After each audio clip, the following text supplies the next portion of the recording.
কিন্তু এটাও অল্প কিছুদিন পর বন্ধ হয়ে যায়, কারণ বিনিয়োগকারীরা কোনো বিষয়েই একমত হতে পারছিলেন না। অবশেষে 1903 সালে 40 বছর বয়সী ফোর্ড তার নিজের নামে কোম্পানি শুরু করেন। এবার তিনি নতুন বিনিয়োগকারী স্কটিশ কয়লা ব্যবসায়ী ম্যালকমসনকে রাজি করান যে সে ব্যবসায় নাক গলাবে না, শুধু তার লাভের টাকা বুঝে নেবে, এবং এরপর ফোর্ড তার নিজের মতো কাজ করতে শুরু করেন। বাকিটা তো শুধুই সাফল্যের গল্প। আর টমাস আলভা এডিসন। আজকের পৃথিবীতে এমন কোনো শিক্ষিত মানুষ নেই যে টমাস আলভা এডিসনের নাম জানে না। বৈদ্যুতিক বাতি, চলচ্চিত্র, audio recording, encrypted Telegraph system, আধুনিক ব্যাটারি, এ ধরনের হাজারের ওপর আবিষ্কার করে তিনি পৃথিবীকে ঋণী করে গেছেন। 1847 সালে আমেরিকার ওহাইওতে জন্ম নেয়া এই জিনিয়াসের ছোটবেলায় স্কারলেট ফিভার নামে একটি জটিল অসুখ হয়, যার ফলে তিনি কানে প্রায় শুনতেনই না। তার স্কুল জীবন ছিল মাত্র 12 সপ্তাহের, কারণ তার পড়াশোনার পারফরম্যান্স এতই খারাপ ছিল যে স্কুলে আর তাকে রাখতে চাইছিল না।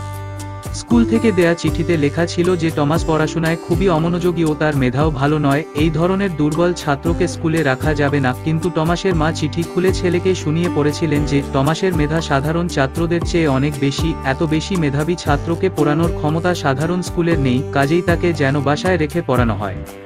মায়ের থেকে পাওয়া এই আত্মবিশ্বাস থেকেই টমাস পরে জটিল জটিল সব বিষয় নিয়ে পড়াশোনা করতে থাকেন, এবং এই আত্মবিশ্বাসের কারণেই তিনি কোনো কিছুতেই ব্যর্থতাকে মেনে নিতেন না। বৈদ্যুতিক বাতি আবিষ্কারের সময়ে 10,000 বার তার এক্সপেরিমেন্ট ব্যর্থ হয়েছিল, কিন্তু তিনি তবুও চেষ্টা চালিয়ে গেছেন, কারণ ছোটবেলায় তার মা তার মনে এই বিশ্বাস ঢুকিয়ে দিয়েছিলেন যে কিছুই অসম্ভব নয়।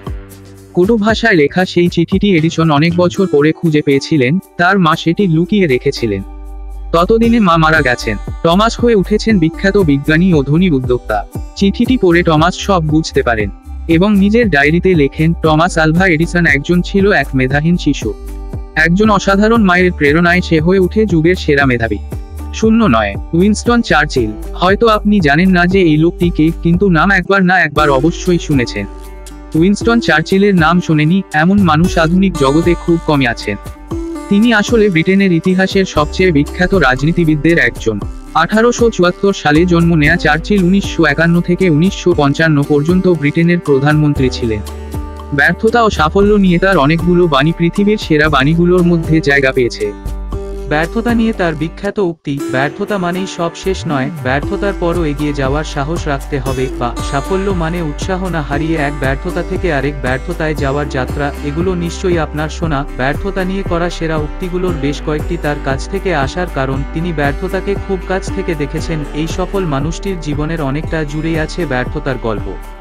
রয়্যাল মিলিটারি কলেজে 2 বার ভর্তি পরীক্ষা দিয়ে তিনি ফেল করেন। তৃতীয়বার যখন সুযোগ পান তখন তাকে অনেক নিচের একটি ডিভিশন বেছে নিতে হয়েছিল, যদিও তারপর তিনি নিজের চেষ্টা দিয়ে অনেক ওপরে ওঠেন।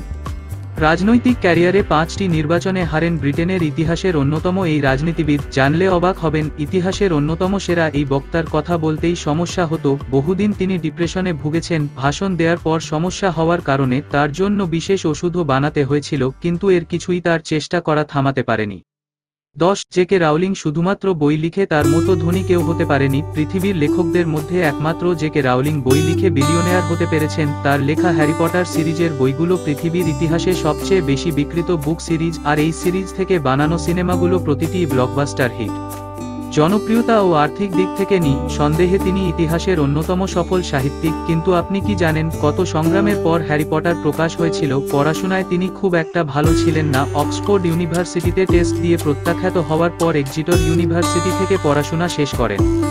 পড়া শেষ করার পর তেমন কোনো ভালো কাজ না পেয়ে একসময় পর্তুগালে চলে যান। সেখানে গিয়ে বিয়ে করেন এক বদরাগী লোককে, যে কথায় কথায় গায়ে হাত তুলত। 1993 সালে 38 বছর বয়সে একমাত্র মেয়েকে নিয়ে তিনি আবার ইংল্যান্ডে ফিরে আসেন এবং বোনের সাথে থাকতে শুরু করেন। এই সময়টাতে তিনি হিসেব করে দেখলেন যে তিনি জীবনের সবকিছুতেই চরমভাবে ব্যর্থ হয়েছেন।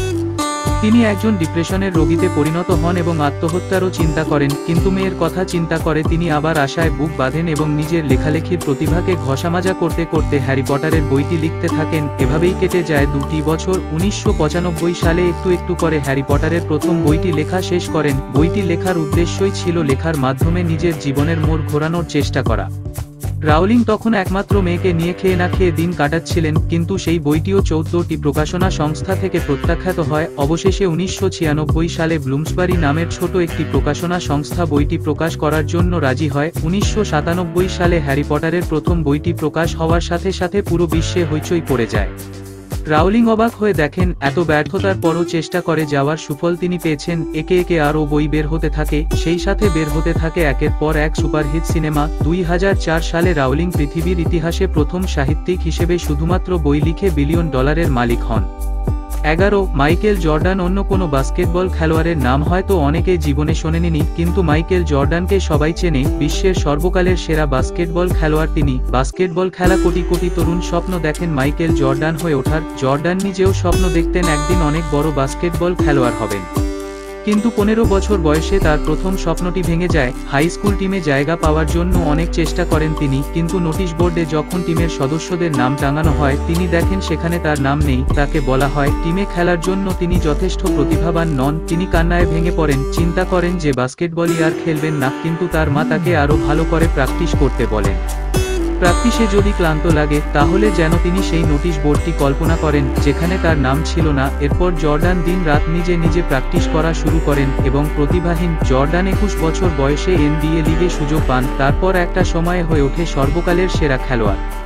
শেষ কথা, প্রতিটি মানুষের জীবনেই ব্যর্থতা আসে, কোনো বড় স্বপ্নই একবারে পূরণ হয় না, এটা জীবনেরই একটা অংশ। পৃথিবীতে অসাধারণ সাফল্য সেই সব মানুষই অর্জন করতে পারেন যারা বারবার ব্যর্থ হয়েও চেষ্টা করে যান। একবার ব্যর্থ হলে সেখান থেকে শিক্ষা নিয়ে তারা আবার শুরু করেন, তারপর আবার ভুল করেন, আবার শিক্ষা নিয়ে কাজ শুরু করেন। এভাবে শত শত বা হাজার হাজার বার ব্যর্থ হতে হতে একটা সময়ে গিয়ে তারা সফল হন, বদলে দেন পৃথিবীর ইতিহাস।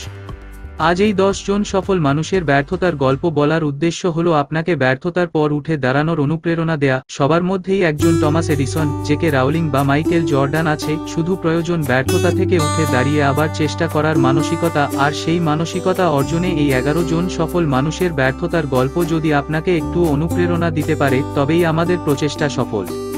আপনি যদি মনে হয় এই লেখা পড়ে অন্যরাও অনুপ্রাণিত হবেন, তাহলে শেয়ার করে সবাইকে দেখার সুযোগ করে দিন। এই ধরনের আরও লেখার জন্য নিয়মিত আমাদের সাথে থাকুন। সাফল্যের পথে লড়াকু সব সময় আপনার সাথে আছে।